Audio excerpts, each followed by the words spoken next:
Krishna, Krishna Krishna, Hare Hare, Hare Rama, Hare Rama, Rama Rama, Hare Hare. Hare Krishna, Krishna Krishna, Hare Hare, Hare Rama, Hare Rama, Rama Rama, Hare Hare. Hare Krishna,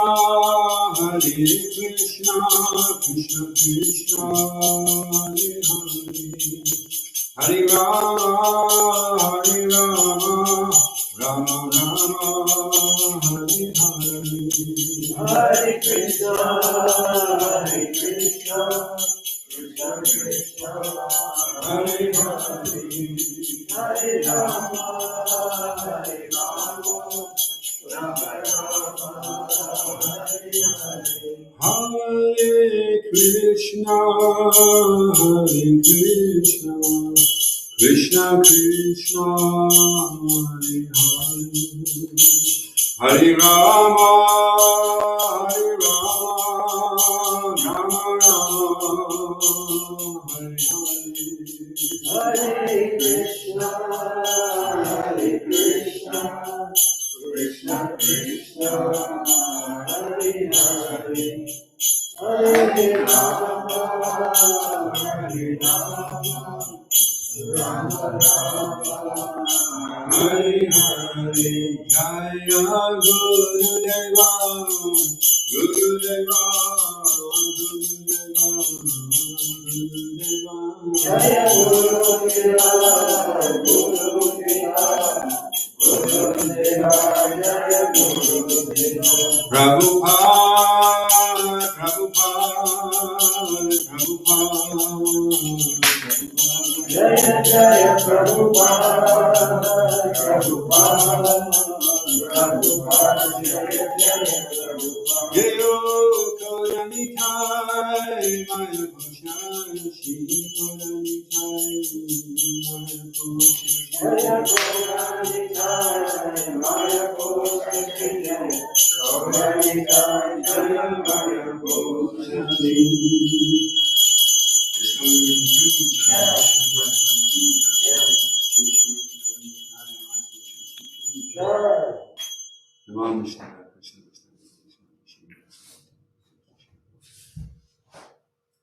But we can get a piece of wood to wrap it around it.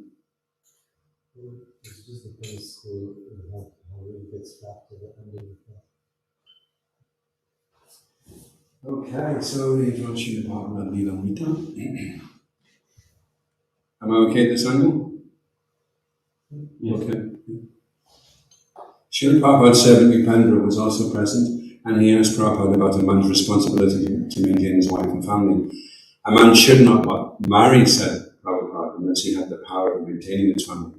He should not expect the temple to. Why should we maintain a greenhouse, said Srila Prabhupada? And where's the means? But these things are all to be adjusted. I can give you the ideal.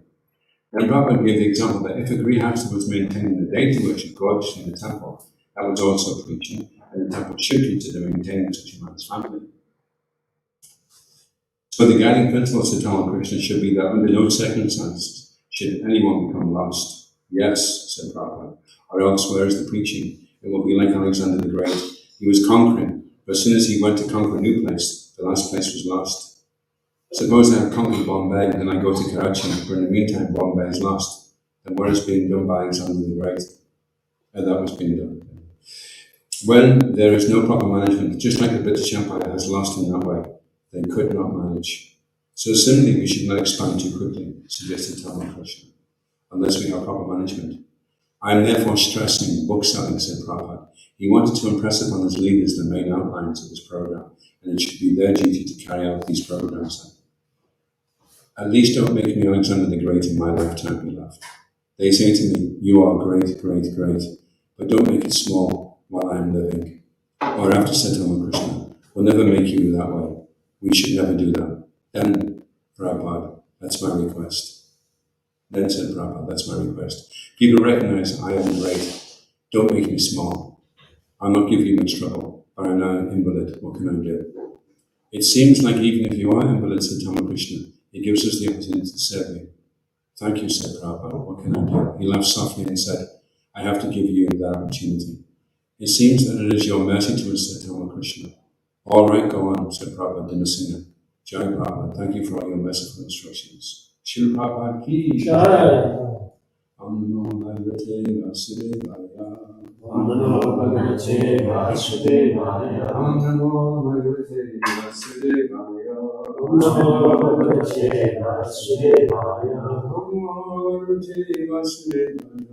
Om Namo Bhagavate Vasudevaya. Reading Srimad Bhagavatam, Canto 5, Chapter 16, entitled A Description of Jambudvip. And we're on text 25.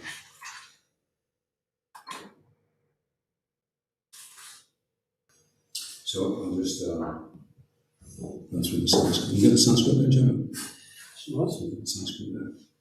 Yes. Can I run through it? It's on the screen. Yan Upajushananam Lakadachidapi Prajanam Alikalata Klama Sweda Dogandya Jeremiah Mrityu Sitoshna Vaivadyo Pasaga Dayas Tapavishesha Avantiya Vajrivam Sukam Nilati Shayameva. You know the time I'm Shashaki. Sure. Yang, which all the products produced because of the flowing rivers mentioned above. Upajusananam, are persons who are fully utilizing. Na, not. Kadachit, at any time. Api, certainly. Pajana, of the citizens. Vali, wrinkles. Go through my body. Stage just now. Palita, grey hair. Klama, fatigue. Sweda, perspiration. Duganja, bad odors because of unclean perspiration. Chara, old age. Amaya, disease. Mritu, untimely death. Shita, severe cold. Ushna, scorching heat. Vaivanya, fading of the luster of the body. Upasaga, troubles. Adaya, and so on. Tapa, of sufferings. Vishesha, varieties. Bhavanti, are. Yavat, as long as. Jiva, life. Sukham, happiness. Niratishayam, unlimited. Eva, only. Translation. The residents of the material world who enjoy the products of these flowing rivers have no wrinkles on their bodies and no grey hair. They never feel fatigue, and perspiration does not give their bodies a bad odour. They are not afflicted by old age, disease, or untimely death. They do not suffer from chilly cold or scorching heat, nor do their bodies lose their lustre. They all live very happily, without anxieties, until death. Responsibly. The residents of this material world who enjoy the products of these flowing rivers have no wrinkles on their bodies and no grey hair. They never feel fatigue, and perspiration does not give their bodies a bad odour. They are not afflicted by old age, disease or untimely death, They do not suffer from chilly cold or scorching heat, nor do their bodies lose their luster. They all live very happily, without anxieties until death.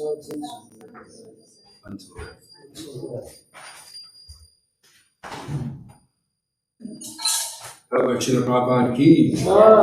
This verse hints at the perfection of human society, even within this material world. The miserable conditions of this material world can be corrected by a sufficient supply of milk, yogurt, honey, ghee, molasses, food grains, ornaments, bedding, sitting places, and so on. This is human civilization. Ample food grains can be produced through agricultural enterprises, and profuse supplies of milk, yogurt, and ghee can be arranged through cow protection. Abundant honey can be obtained if the forests are protected.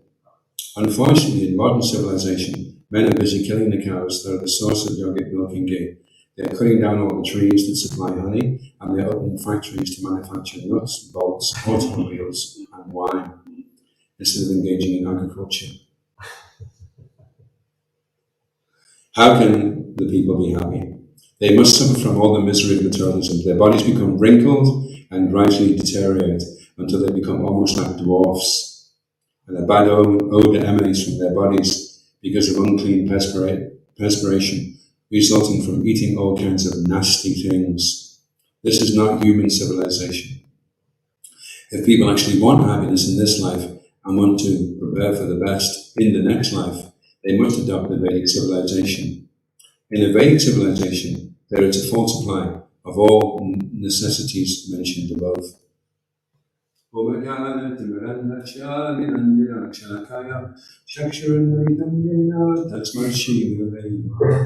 Jai Shri Krishna Chaitanya Prabhu Nityananda Shri Advaita Gadadhar Srivasadi Gaura Bhaktarinda Hare Krishna Krishna Krishna Hare Hare Hare Rama Rama Rama Hare Hare Vanchikalpatrubhyascha Kripasindubhyevacha Paditanam Bhavanebhyo Vaishnavebhyo Namo Namaha. So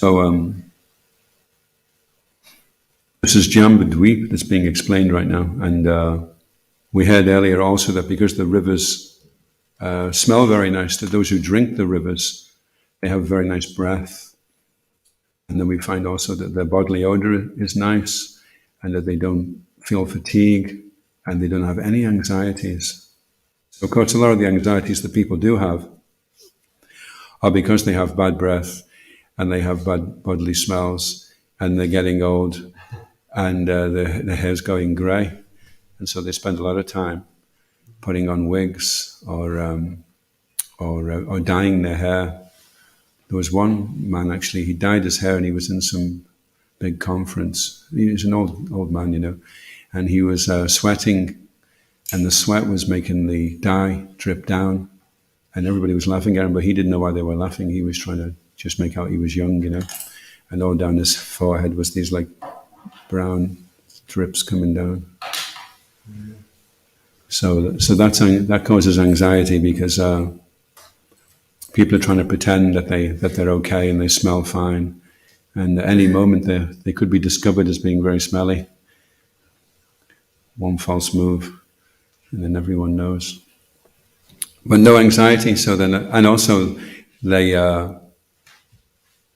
lead a pious life, so there's no anxiety of what's going to happen to them after this life. And then Prabhupada makes an interesting point because generally we think, well, you can lead a really, really stark, austere, pious, really, really difficult life, or you can have a really good time now, and okay, you lead the pious life, and then you get your rewards in heaven. But we don't really know whether there is heaven, and we just want to have a good time right now. So let's forget all this pious stuff and this being strict and everything. Let's just let ourselves go, let it all hang out, go with the flow, and don't drink and be merry, for tomorrow may never come. And so they have wine and nuts and bolts and automobiles. But what Prabhupada's pointing out is that having lots of wine and nuts and bolts doesn't mean you're going to be happy. Doesn't mean you're going to have a happy life. And And comparatively, and Srila Prabhupada said this, he said, chant Hare Krishna and be happy. So we have to assert very proactively. They say one of the first things about being proactive, the very, very first thing about being proactive is that you have to be happy. Because happiness is a choice. It's not a result of circumstances. Oh, well, circumstances are wrong, therefore that circumstance equals that, which means, therefore, I have to be unhappy. But it doesn't mean that. It doesn't have to mean that. It only means that if your happiness is reactive. But if your happiness is proactive, then you can be happy. So that's the first proactive quality that we want to assert. And it's what Srila Prabhupada asked. He said, chant Hare Krishna and be happy, because if we chant Hare Krishna and we're miserable, then it'll put everybody off. They'll think, oh, you chant Hare Krishna, it makes you miserable. I think I'll stick with material life. But we're trying to show them that this way of life is the best, that we don't have any anxieties, because we're not worried about nuts and bolts and wine and all the things. And we're interested more in quality and relationships. We're interested more in understanding than in judging and being critical and looking down on people. So these are all really attractive qualities. And then when people come into a community where they see these qualities being displayed, then naturally they'll be attracted. They'll think, well, why would you want to live in a grey world where people have they've lost their luster, their bodily luster. Funnily enough, to digress a little bit, before I joined the Hare Krishnas in 1982, at the tender age of 3. Mm-hmm. I was churning over the whole decision. Should I do this? Shouldn't I do this? I'm going to be, there's so many other things. I'm going to become a president of America, a pop star, a leading film star. All these things were going on, all these possibilities that I wouldn't have anymore. And anyway, that night I had a dream.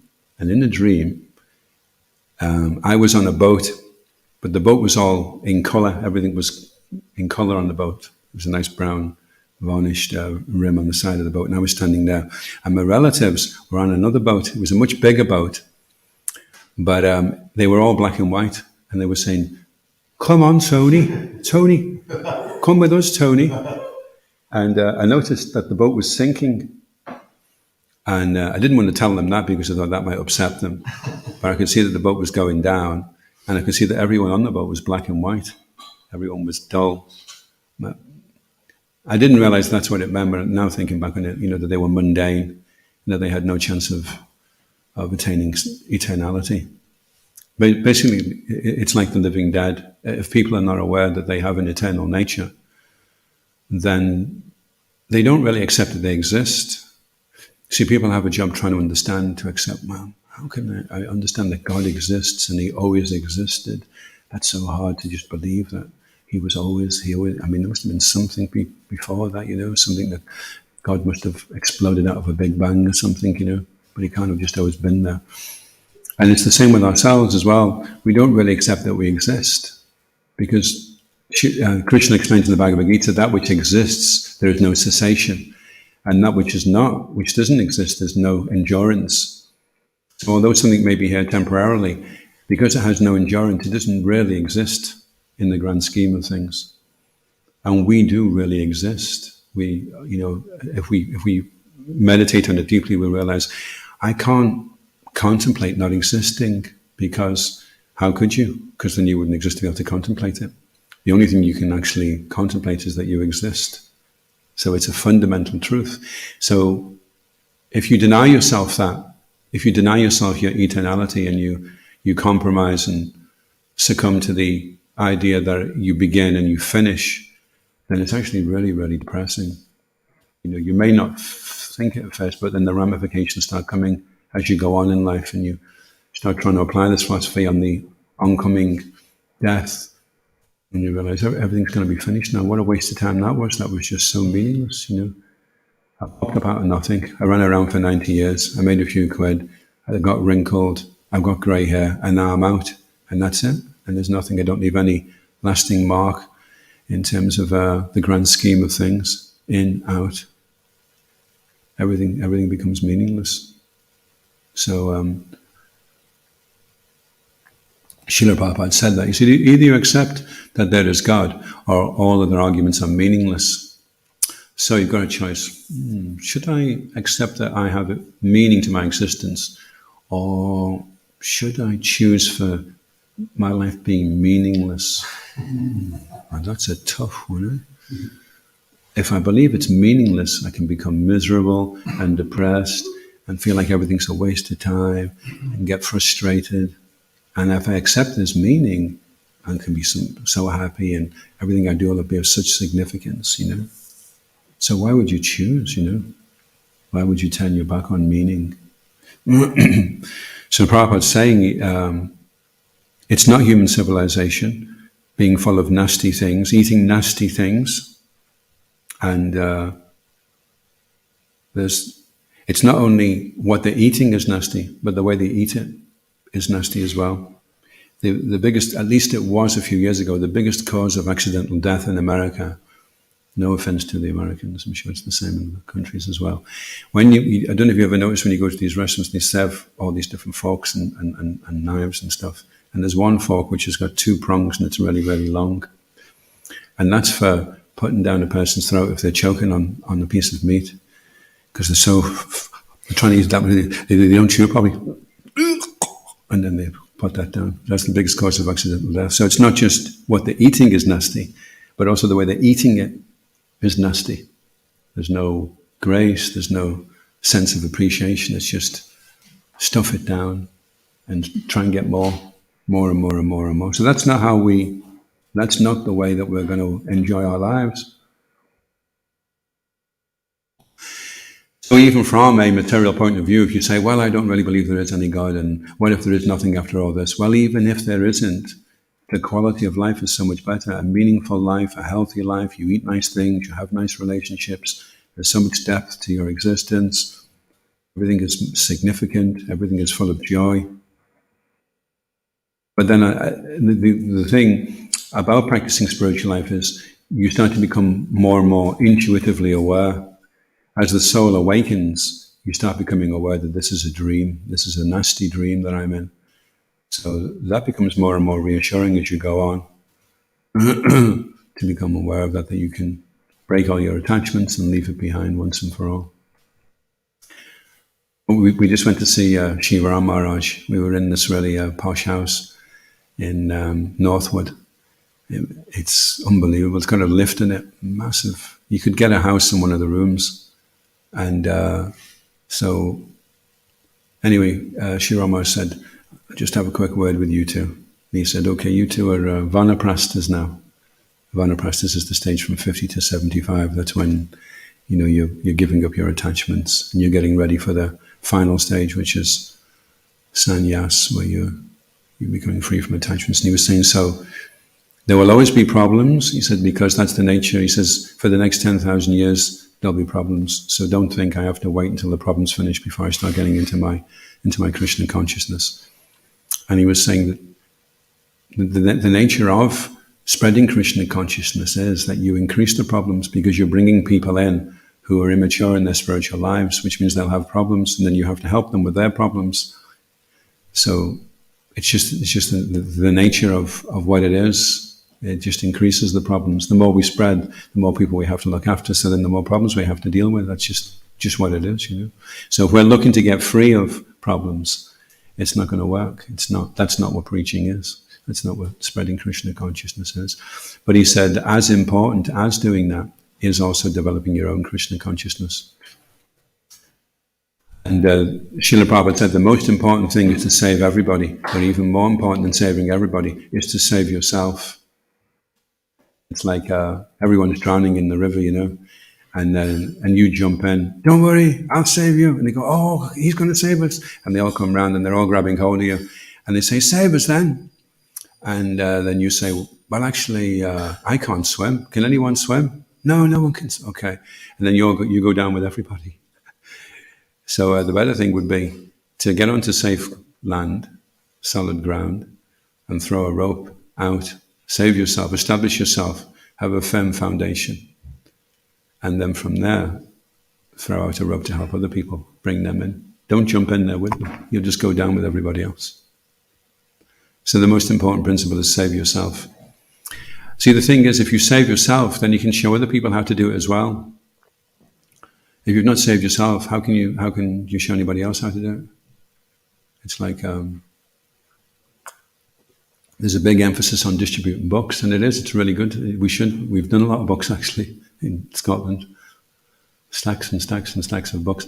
But if you don't read the books and understand the books, then you won't be able to help other people who are reading the books and showing them, well, this is how you access the information in these books. This is how you implement it.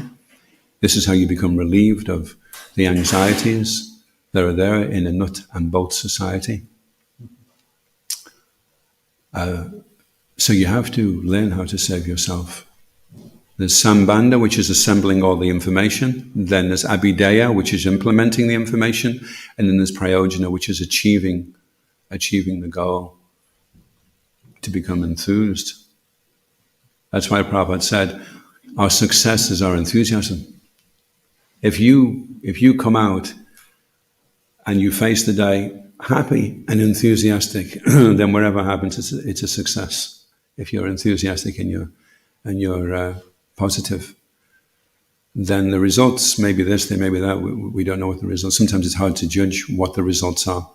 You see one person distributing 2 books, and you see another person distributing 100 books.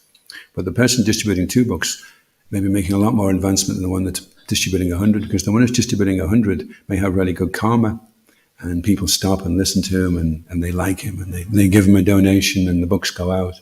And the other person is struggling like anything to just do those 2 books. So it's so much more difficult for him to do it.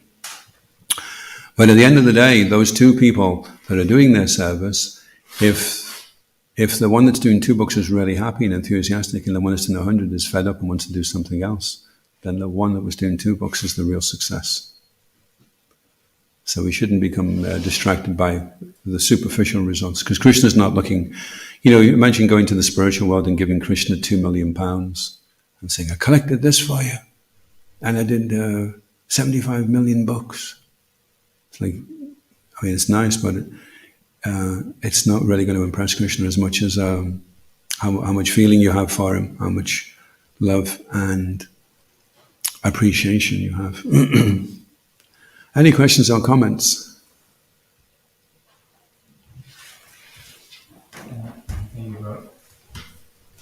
Just can one distribute, say, 2 or 100 books based on, say, good karma? Is good karma the factor for distributing books? Yeah, they can. They can, because somebody may take to Krishna consciousness with good karma, and as long as their good karma lasts, because everybody's karma only lasts for a certain period of time. So if your good karma is, that you're rich and famous, well, that may run out at, say, 35. The karma's, okay, he was supposed to be rich and famous to 35. Then after that, he's got this bad karma coming because of what he did, So the karma never lasts. So if you join and you've got your good karma running, and so you're getting the results, so you're getting your pious results, which is a certain amount of wealth is going to come your way, a certain amount of recognition is going to come your way. So that comes. And it may be that you become a famous pujari, and people are saying, it's so amazing the way you ring the bell, and people are filming it, and you have 1 million views on YouTube because you ring the bell so well, or whatever it is you do, with your good karma. And it may be the same with the books or whatever else, but there'll be a certain point where the karma runs out. And then do you continue on with your devotional service when it's difficult?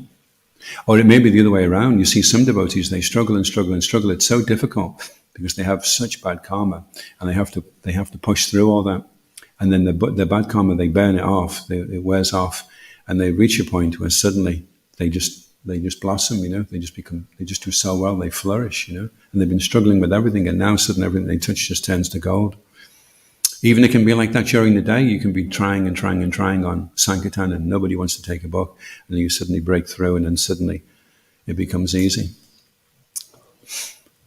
So if you're depending too much on your material ability, then you could confuse that with your spiritual advancement and think, I'm really, really advanced. I sing so well. I speak so well. I put my dhoti on so well. I do all these things. It's all externals, you know.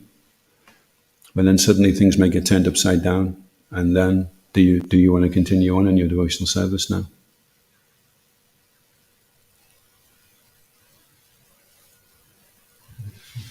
One, two. The other question you mentioned about joining and becoming Hare Krishna. Just was listening to the discussion between two devotees, and you were analyzing the postmodern thinking. So actually, a lot of people in the modern day, they don't like joining organizations because they don't like these hierarchical structures that caused a lot of trouble in the world, and there is like a power struggle and all that kind of thing. Wherever there is a hierarchy, etc. So people prefer not to join organizations. So is it possible to be Krishna conscious without joining an organization and can practice Krishna consciousness in that way? Everyone get that question?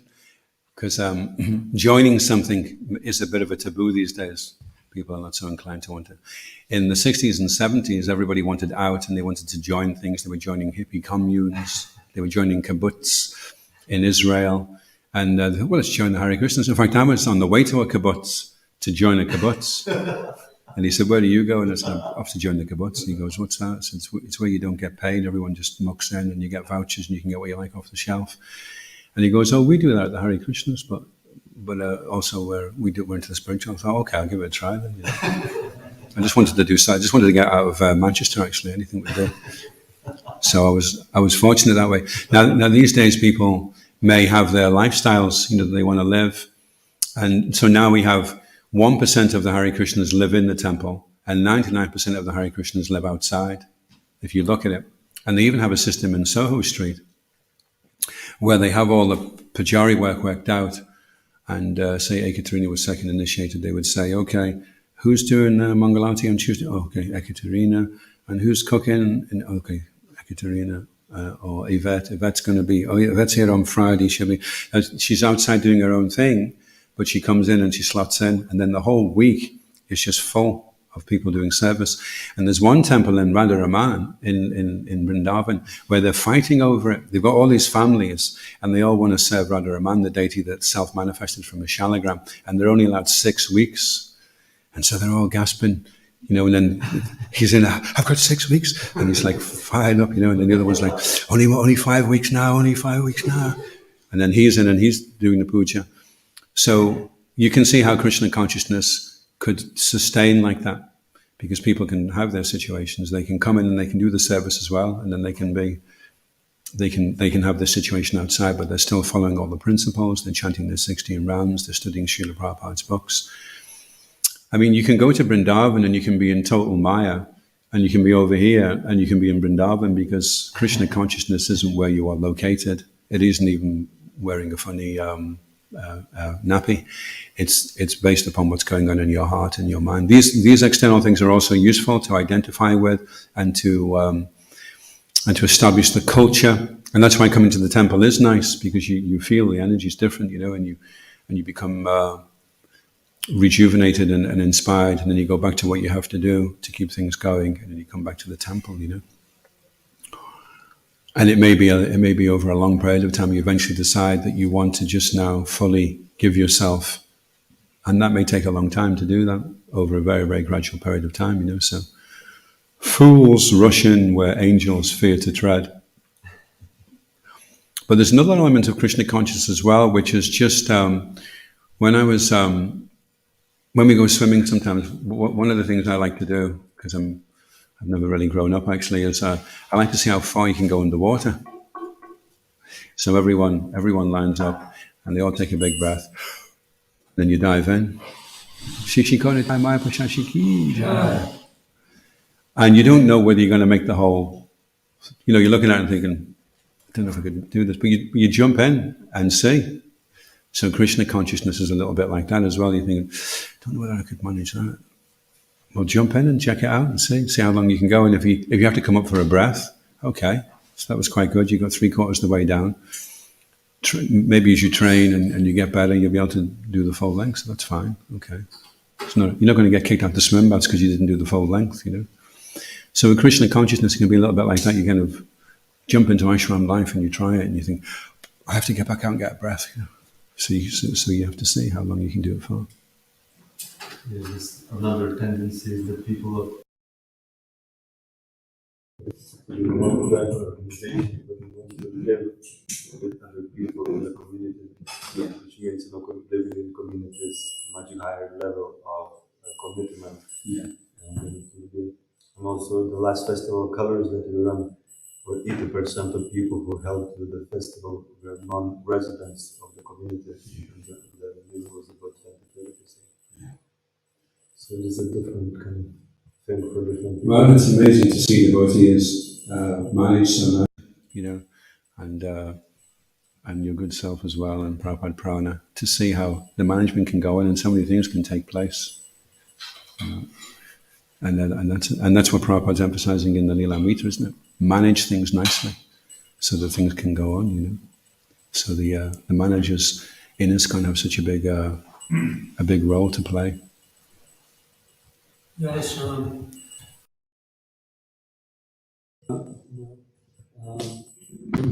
that we choose to be happy at any moment, be proactively happy. Yeah. In Sri Ram Raj's conversation with Chinatai and Sunday, and then Chinatai was saying, there's so many obstacles to establishing Varnashram and even Raj was saying it's going to take 3 or 4 generations before it will become like part of the adhikar of the members of ISKCON. So therefore he said that we can begin by discussing it a bit.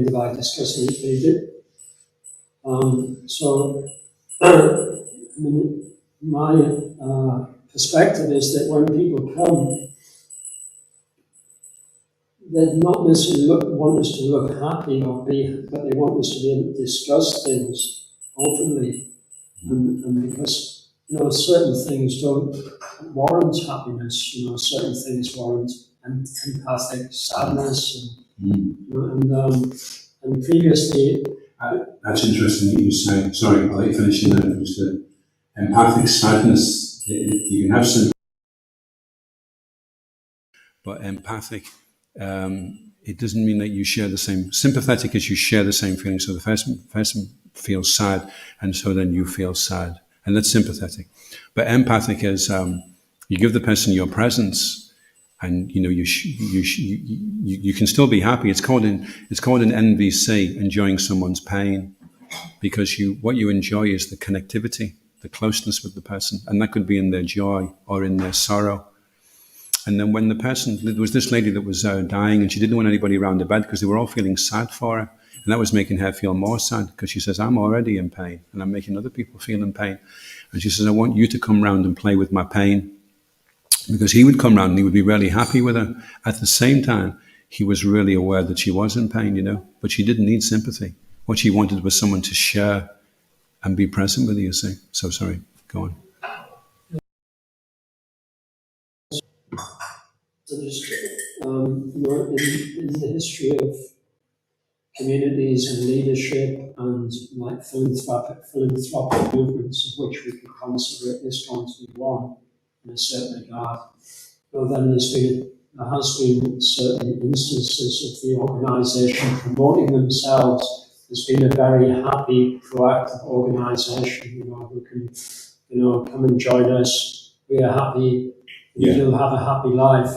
But that kind of preoccupation with being happy has prevented them from seeing the actual sort of deterioration that was going on at a deeper level, because there wasn't like a fundamental sort of there wasn't a proper connection with, let's say, with the environment or like that. Okay, so to take that onto another level, Lord Chaitanya appeared 500 years ago, and he said, my name will be spread to every town and village. So that is a given. So everyone relax now. Everyone just be happy with that. Just think of that. Wow, every town and village, my name is going to, wow, that's so nice. What isn't a given is whether it'll be ISKCON or not. So that's not a given. And that's our challenge, that we can be the ones. But whether it is us or it isn't us, it will happen. Just like Krishna said to Arjuna, he said, they're already killed. He showed him the 11th chapter, the universal form. He said, they're already killed. He said, you can either be an instrument in the fight or not. That's up to you. But this is going to happen anyway. So then Arjuna was quite happy to do it. And he took the kind of sense of responsibility and blame off him. He said, I'm just an instrument. Okay, well, if you think that's what's best, I think it's a bit heavy, but okay, we'll go with it, So from the way we see it, we may see it's really heavy. I mean, Lord Nrsimhadev was ripping Hiranyakashipu apart. It looks heavy. But Hiranyakashipu is in ecstasy because as soon as he touches the Lord's lap, he doesn't feel the way. So, we should be so bubbling over, so effervescent with this this reality that's going to take place, and that we can play our part in it. And the results, well, yeah, it's very hard to ascertain results. I was just thinking the other day, how many people have joined, last year and moved in, But then if you think that those people are souls, and how many souls are coming here and leaving and going somewhere else, somewhere auspicious, it's hard to really know what's going on, We don't even, to some degree we know that Lord Chaitanya was here, but how much are we aware of that? The more we can become aware of our own real nature, our own real spiritual existence, the more we'll become aware of what the real picture is, what's really going on, the more we'll be able to ascertain what's happening. So it's an internal thing, really. If you want to really see what's going on externally, you have to really go in deep, and then it's all there, And it is happy. Because the soul is blissful. He's not just happy. Happy is like, how you doing, pal? I had a great time. But blissful is like, it's just like on, exploding with happiness. How are you today? I'm in bliss. It's like they say, if you ask somebody from Australia, how you doing? He goes, awesome, mate, awesome. And how's it going to be tomorrow? It's going to be awesome, mate. It's going to be awesome. And in the UK, you say, how you doing? He goes, not too bad. Which means it's bad, but not too bad. It's tolerably bad. It's not too bad. Okay, I'll just move on. Yeah? I wanted to ask about book distribution. So how, if we're doing really we just try and then nobody wants to take a book, how can we not get discouraged when that happens and keep going? Well, if you time yourself, I've been doing Sankirtan book distribution for a little while now, and if you time yourself, for me anyway, I start off and everything's great. Krishna's God, Srila Prabhupada is the founder of Charya, Krishna's in his holy name, Hari Bol, Halava's great, everything's fine. And nobody stopped, excuse me, not interested, no time, excuse me, not interested. After about 20 minutes of no one stopping, I'm having a major crisis. Is Srila Prabhupada really, is Krishna, is this the right, and everything starts to really, so it is very, very important when you're doing book distribution in the initial stages that you don't do to the point of becoming discouraged. So Vaisheshika Prabhu, one of the gurus of book distribution, he encourages new people at book distribution to just do it just to watch actually. The first few times they come, they're not even allowed to do it. No. Put that book back. No. Put it away. And just watch him. Watch what he's doing. No. And so they watch the first few. Oh, come on. Okay, 5 minutes.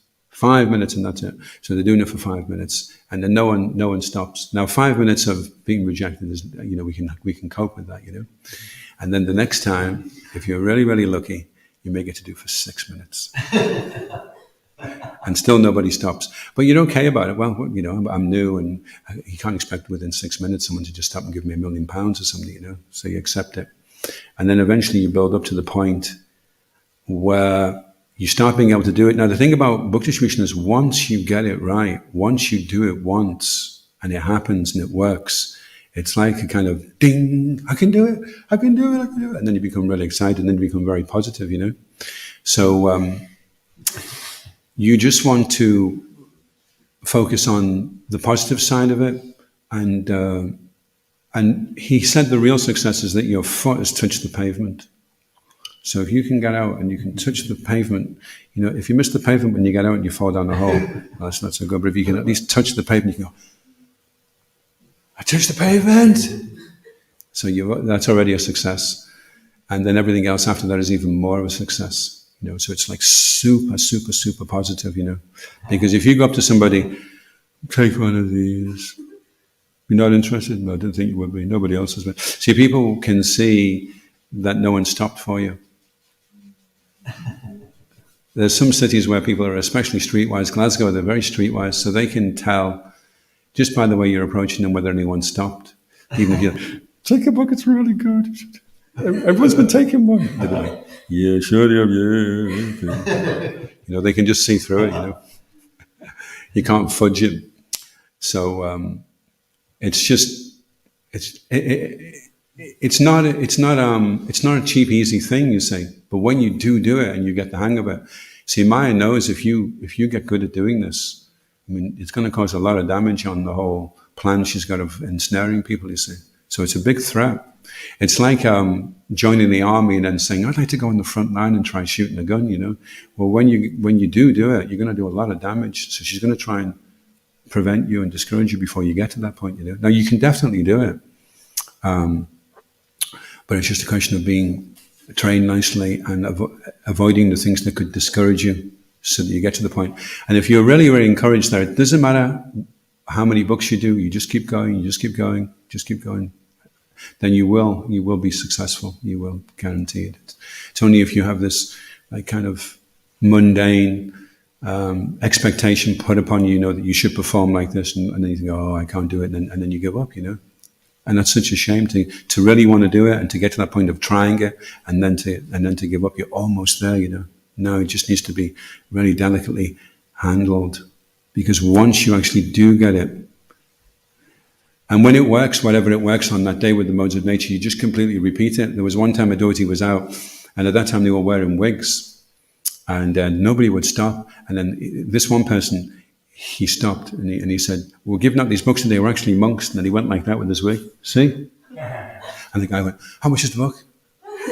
So then he did the same with the next one. We're actually monks. See? And he said, how much is the book? And so he just did that all day and he did really well, you know. So how you get that breakthrough, whatever it is, the Krishna needs to give you the insight to show you how to do it. You have to be a little bit patient to wait for that point.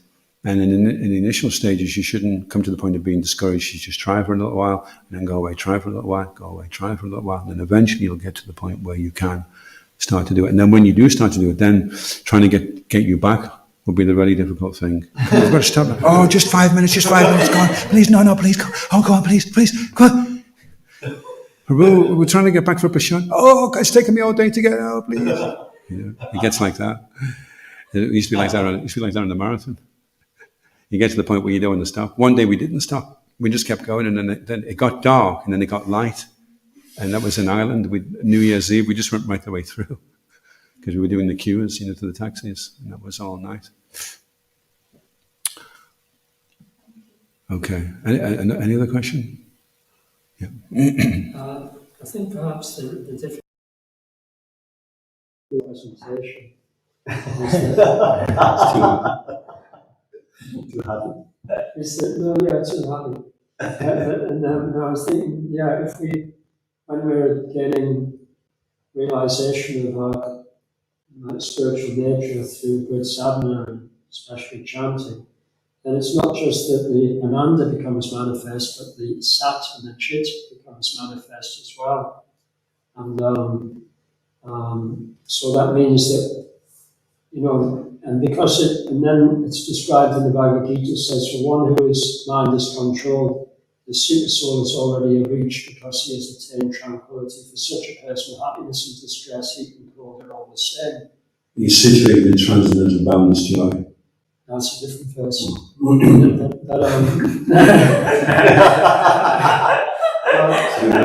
This is chapter 6, verse 8 or 9. Yeah, for one whose mind is controlled, the super soul is already reached. For such a person, happiness and distress, heat and cold, are all the same. So, because through the proper process of sadhana bhakti, then we clear away the anatas, and then we come in closer contact with the super soul. So then the super soul directs the appropriate way to interact with people. It's not that we always have to be happy. Sometimes we need to display knowledge, or we need to display peacefulness, or we need to display peacefulness in the face of great pain or great disturbance, or Yeah. You found the verse? The super soul has already reached and he has attained tranquility. To such a man, happiness and distress, heat and cold, honor and dishonor are all the same. What is the word for happiness in the verse? It'll be sukha, won't it? Yeah, sukha. Sukha dukeshu. See, bliss is something else. It's not even happiness, it's something else. It's like I know that you are. I was thinking of Bhishma this morning. Bhishma was. Always blissful, and your bliss doesn't interfere with your ability. You were not blissful, so I'm not suggesting that it doesn't work for you, because you're not confusing material happiness with spiritual happiness. Okay, well, let me just read this one. This is 23. So it says, in a state of perfection or samadhi, one becomes restrained from mental activities. Perfection has characterized one's ability to see the self by the pure mind, to relish and rejoice in the self. In that joyous state, one is situated in boundless transcendental happiness, realized through transcendental senses. Now you can see with Srila Prabhupada, he wasn't always laughing and just joking. He was sometimes very serious and very, very grave, and that's what was required, to get through to the person. But even then, permeating everything was that he was overflowing with compassion and loving bliss, for the living entity. So it would be superficial to just take it. He seems a bit upset today. He seems in a bit of a bad mood, or a bit, sad or whatever, grave, because on the absolute plane, Maharaj Dasharath left his body in total intense grief. But Srila Prabhupada explains it wasn't mundane. He was actually experiencing the highest bliss. Same with Nityananda's Prabhu's father, Uday Pandey, when he left also. He was in intense separation and grief. And then he left his body, but it was actually ecstatic. It wasn't mundane, So that's the thing that it's explained that the soul is 10 million times brighter than the sun, and that the good soul looks like the sun in the Brahma Samhita. It's effulgent, And a person who is effulgent is exuberant. And Bhaktivinoda Thakur explains that I cannot keep my feet still. And in rapture, joyous rapture, I jump up and I'm experiencing so much. That's why Srila Bhaktivinoda Thakur would hide himself. He would go down under the house and lock the door, to chant, so the people couldn't. So he just let himself go completely. So generally, for most people that are attracted to Krishna consciousness, the initial contact is Harinam, and they see the devotees, and the uninhibited joy that they're experiencing is so attractive to people. And they're thinking, I can only get there if I've got millions of pounds, or if I've taken a lot of chemicals.